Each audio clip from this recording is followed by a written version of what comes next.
గమనించండి, ఈ తెలంగాణలో ప్రతి వారం ఒక బిడ్డ ప్రభుత్వ పాఠశాలల్లో చచ్చిపోతున్నది. ప్రతి వారం ఒక ఆటో డ్రైవర్ ఆత్మహత్య చేసుకుంటున్నాడు. ప్రతి వారం 6 మంది రైతులు ఆత్మహత్య చేసుకుంటున్నారు. ప్రతి వారం 17 పాఠశాలలు మూతపడతా ఉన్నాయి. 17 పాఠశాలలు మూతపడతా ఉన్నాయి. కానీ ప్రతిరోజు కాంగ్రెస్ పాలకులు 25 కోట్ల రూపాయలు వాళ్ళ జేబులలో వేసుకుంటా ఉన్నారు.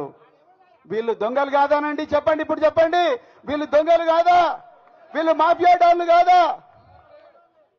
పొంగులేటి శ్రీనివాసరెడ్డి 373 ఎకరాల విలువైన భూమిని నాదర్గుల్లో ఆక్రమిస్తా ఉన్నాడు ముసుగు కంపెనీలతోని.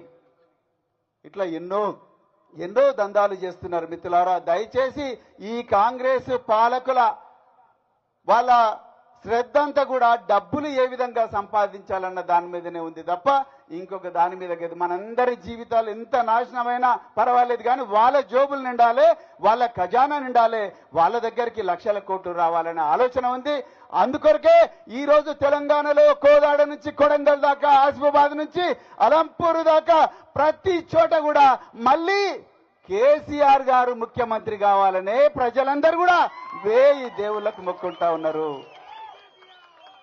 అందుకొరకే దయచేసి ఈ పోరాటం ప్రతి గ్రామం కూడా పాకాలి, ప్రతి చోటకు కూడా పోవాలి, ప్రతి చెట్టుకు పోవాలి, ప్రతి పుట్టకు పోవాలి, ప్రతి చెరువుకు పోవాలి.